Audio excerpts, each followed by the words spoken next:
Aujourd'hui, avec Emploi ou Stage, nous allons vous aider à préparer et réussir vos examens de fin d'année à travers 10 astuces que nous avons choisies pour vous. Première astuce, il faudrait d'abord connaître le temps qui vous reste et les choses ou bien les tâches à faire avant l'examen, c'est-à-dire le temps qui vous sépare de la session d'examen qui est limité. Il faudrait l'utiliser au mieux afin de vous concentrer sur l'essentiel et vous éloigner de toutes les choses annexes. Avec cet objectif, bien sûr, vous allez estimer votre temps, le calculer, le répartir de manière à réaliser et atteindre vos objectifs en matière d'apprentissage et de temps. Deuxième conseil ou deuxième astuce, allez au dernier cours. Le ou les derniers cours sont souvent consacrés aux questions qui sont le plus souvent importantes pour l'avoir revu son cours avant le récapitulatif. Et il faudrait préparer les questions sur ces dernières leçons. Ces derniers cours également, c'est un bon test pour savoir si vous maîtrisez ou pas votre matière. C'est-à-dire si vous avez en tête toutes les idées nécessaires ou qu'il faudrait encore aller creuser davantage pour essayer de les fixer.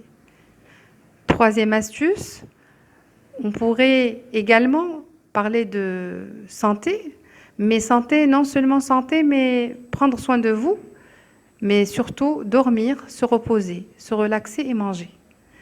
Car il ne faut pas sous-estimer l'importance du repos et des pauses, surtout en période d'examen. Des veilles prolongées, des nuits blanches, des fatigues intellectuelles, un excès dans les veillées et essayer de mémoriser à tout prix, ça bouffe beaucoup d'énergie.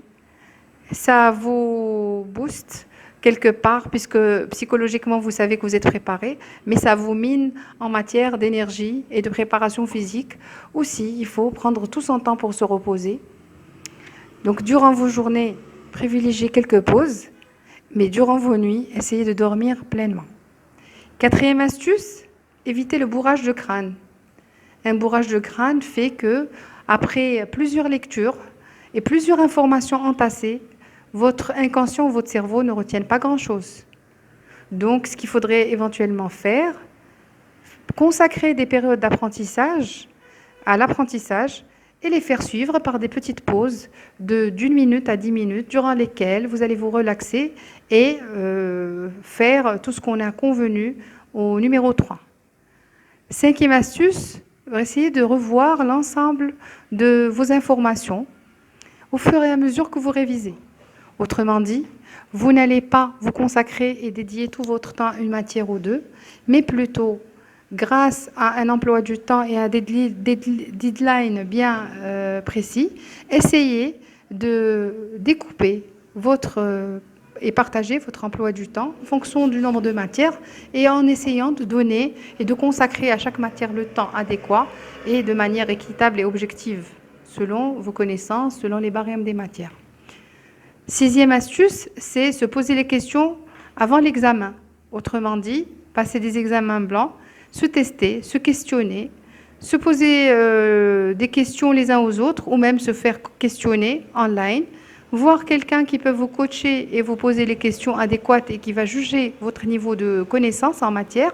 Et donc, bien entendu, ce test et ces tests ne devraient pas se faire la veille d'examen, mais quelques jours auparavant, afin de vous permettre de remédier à vos insuffisances. Septième élément, refaire d'anciens examens et exercices, ce qui consiste à collecter un ensemble d'examens et d'épreuves déjà faites pour essayer de les faire, mais bien sûr, les faire pour mieux mémoriser, pour mieux réussir ses ancrages et pour mieux connaître ses limites afin de faire des révisions qui soient des révisions efficaces là où vous manquez encore d'informations. Huitième astuce, anticiper le contenu de l'examen. Autrement dit, visualiser à chaque fois une problématique qui soit en rapport avec une leçon donnée et passer comme ça à toutes les leçons. Autrement dit, pour chaque leçon, quelles sont les questions possibles? Quelles sont les questions qu'on pourrait vous poser? Quelles sont les questions qui sont les réponses des questions à connaître, celles qui sont plus importantes que d'autres, et donc ces questions qui portent sur le cours vous donnent une idée de votre niveau de mémorisation.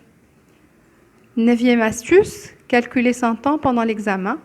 Donc là, durant l'examen, c'est une astuce qui ne se fera pas en a priori, mais plutôt le jour même de l'examen, essayez d'aller se dire directement, si j'ai 10 questions et que j'ai 1 heure, donc je divise par 10, et bien sûr, je laisse une marge de manœuvre, une marge d'hésitation.